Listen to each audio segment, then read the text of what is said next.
Okay, this is the A-skip demonstration, and we'll take a look at it first in fast motion.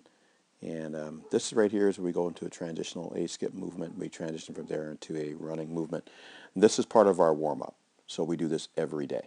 And some athletes exhibit a little bit better technique than others. Some are a little more experienced than others, and then we'll talk a little bit about it from here. So basically, our focus on our A-skip when we do it is for the athletes to basically exaggerate the running motion.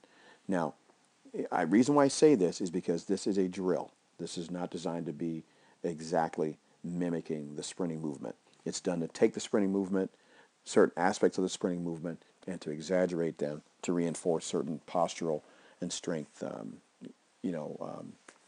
competencies, for lack of a better term. So what we want to do here in this case is to have the athlete try to bring the thigh up higher than 90 degrees in every case, okay?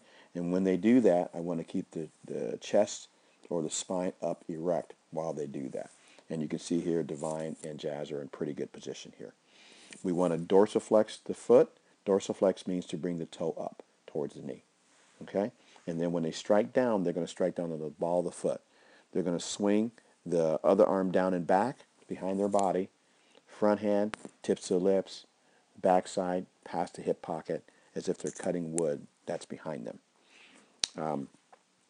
Sometimes when you see the A-skip done, certain athletes or certain programs will put too much emphasis on bringing the legs up.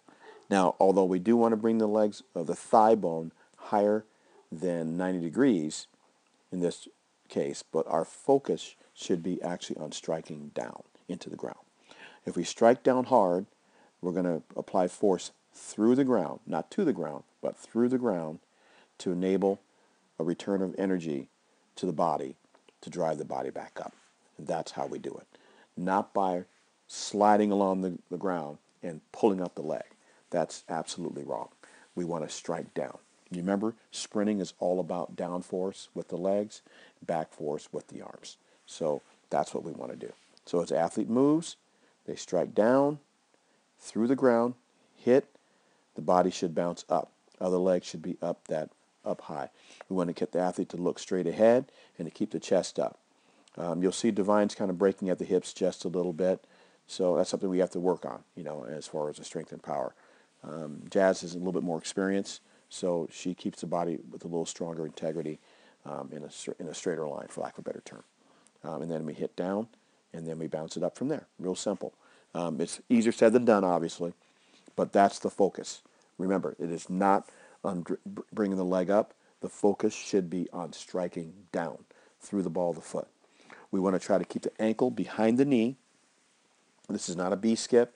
B-skip's a whole other story for a whole other day. But we want to keep the ankle behind the knee and strike down. Boom.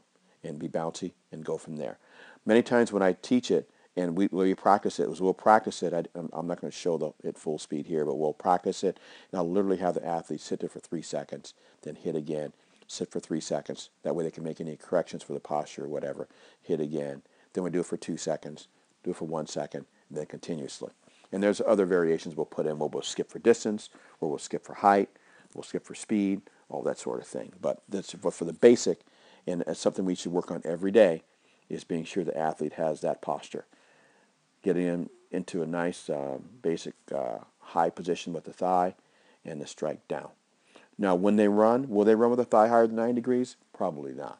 But we want to establish that dynamic range of motion. And so that way, this is a flexibility as well as a mechanical practice. And then, of course, they run it from there. All right? I hope this made some sense to you. You can see a couple of our other athletes, maybe not quite as experienced as exercise. Right here, Cameron does a pretty good job driving through, but you notice he kind of bends forward at the hips. So there's a little bit of an energy leak. And we're going to work on that. So some of that is an abdominal strength issue and core strength issue. And some of it's just simply an issue of understanding where the body is. So these are things that we all can work on improving to make the athlete better, and we train it every day.